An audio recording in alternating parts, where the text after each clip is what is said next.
Dari segi performa, sepengalaman saya pakai keduanya,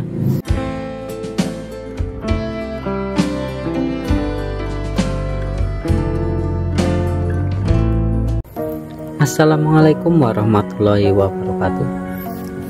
Kembali lagi di channel Caiku. Kali ini kita akan sedikit melakukan pembahasan compare mana yang lebih baik di tahun 2025 ini, iPhone SE 2020 atau iPhone XS. Kita akan sedikit membahas perbandingannya.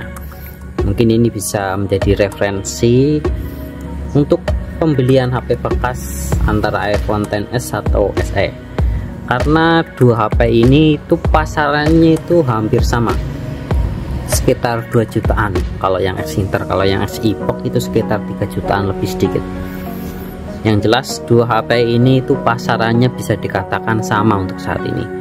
Ini kita membahas pasaran harga bekas karena memang barunya itu sudah tidak ada. Kalau dari segi launchingnya sendiri, ini memang terpaut lumayan jauh. iPhone XS ini itu keluar di tahun 2018-an, sedangkan iPhone SE itu keluar di tahun 2020. Otomatis si iPhone SE itu memiliki chipset yang lebih baru daripada iPhone XS. Tetapi tentu aja keduanya ini ada kelebihan dan kekurangannya masing-masing. Oke, kita lihat dulu dari segi bodinya. Kalau kita lihat dari bodinya kayak gini, iPhone SE ini malah terlihat seperti iPhone yang lebih jadul lagi, karena bentuk belakangnya itu mirip seperti iPhone 8, hanya saja logonya di tengah. Kalau iPhone 8 itu bentukan logonya masih seperti ini, ada di atas. Tetapi kalau iPhone SE itu sudah mengikuti iPhone 11, itu berada di tengah. Kalau iPhone XS sendiri itu desainnya seperti kayak iPhone X, dan memang ini generasinya generasi 10 series, tetapi memiliki dual kamera, berbeda dengan XR yang hanya memiliki satu kamera. Kalau yang ini itu dual kamera. Itu perbedaannya antara bodinya. Kalau bodi samping-sampingnya itu masih bentukannya sama, agak-agak lonjong kayak gini. Di sini ada tombol power, ada SIM tray, sininya juga sama, ini juga sama, bawahnya, atasnya juga sama. Kalau misalnya kita lihat ketebalannya, kayak kita bandingkan ketebalannya seperti ini, itu lebih tipis yang iPhone SE 2, itu lebih tipis. Jadi kalau iPhone SE 2 ini mungkin cocok yang suka HP-HP tipis sama compact. Itu dari segi bodi belakangnya, itu bedanya kayak gini. Nah, kalau dari segi layarnya sendiri, ini kita bisa pertimbangkan lagi.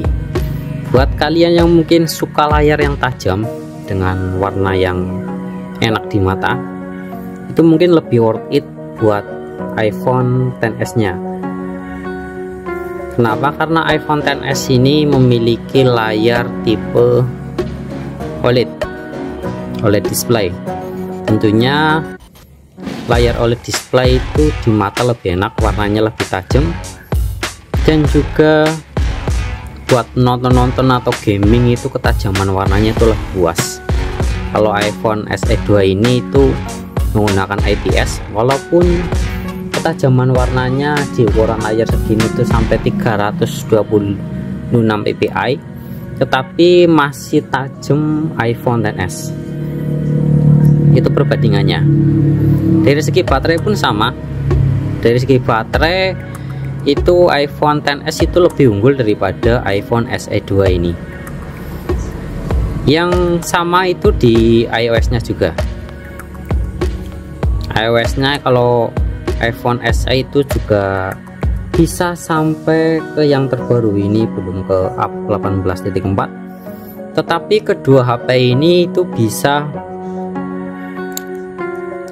melakukan update iOS sampai 18.4. Kalau chipsetnya sendiri, kita bahas chipset itu dari segi performanya itu lebih unggul di iPhone SE 2. kalau dari segi chipset, karena SE2 ini menggunakan Apple Bionic A13, itu sama dengan chipset iPhone 11 dan 11 Pro. Sedangkan untuk iPhone XS itu hanya menggunakan chipset Bionic A12, sama kayak XS Max atau XR. Yang jelas untuk ini itu chipsetnya itu di atas 10, tapi hanya sampai 10 series. Di bawahnya iPhone 11 itu buat iPhone XS. Kalau dari segi performa, sepengalaman saya pakai keduanya itu lebih enak SE jauh, lebih responsif, buat multitasking juga lebih enak, suhunya juga lebih mendingan di iPhone SE2 ini daripada XS. Jadi kalau dari segi performa itu memang lebih mendingan yang SE2 ini. Tapi kalau dari segi durability dan ketajaman layar, terutama buat nonton-nonton anime atau mungkin video, itu lebih nyaman di iPhone XS ini. Udah lebih awet baterainya, lebih enak layarnya, lebih lebar juga. Jadi kalau yang XS ini buat gaming itu juga masih oke, karena memang layarnya sendiri itu masih lebar, tidak kayak iPhone SE ini. iPhone SE ini layar kecil ini, tapi cocok banget yang buat kerja-kerja kayak gitu, buat multitasking pekerjaan, buat komunikasi, buat fotografi atau videografi, ini lebih oke. Kalau dari segi kamera sendiri, dari pengalaman saya memakai kedua HP ini, itu saya lebih suka di iPhone SE ini. Hasilnya itu lebih bagus di iPhone SE2 ini, mungkin karena chipsetnya yang memang lebih baru. Tapi kekurangannya ini hanya ada satu lensa, otomatis nggak bisa zoom out, zoom in, nggak bisa kayak gini ya. Tapi kalau dari hasil videografinya itu SE itu lebih unggul sih kalau menurut saya, dari pengalaman kedua pakai HP ini. Jadi kalau buat kamera performa, SE2 itu memang lebih unggul daripada iPhone XS. Tetapi iPhone XS ini lebih unggul di durability dan juga layarnya. Jadi tinggal sesuaikan saja pemakaiannya untuk masing-masing. Kalau mungkin buat gaming, butuhnya buat gaming juga, mungkin lebih rekomen iPhone XS, karena iPhone XS ini memiliki layar yang lebih bagus ya, lebih tajam, lebih bagus, dan juga lebih lebar.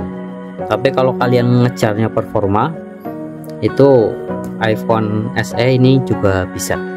Buat gaming juga lebih lancar iPhone SE2 ini daripada iPhone XS. Hanya saja layarnya ini yang mini banget, nggak kayak iPhone XS ini yang lumayan gede.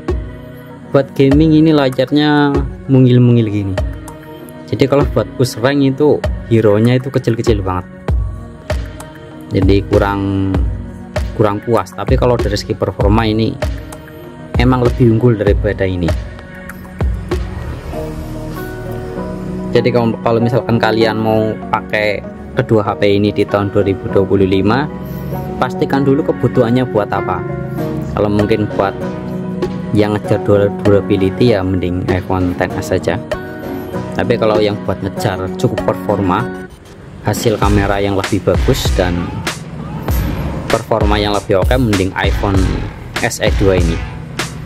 Harganya itu bekasannya sama, itu pasarannya nggak beda-beda jauh. Jadi seperti itu pembahasannya ya, semoga bermanfaat. Sekian, wassalamualaikum warahmatullahi wabarakatuh.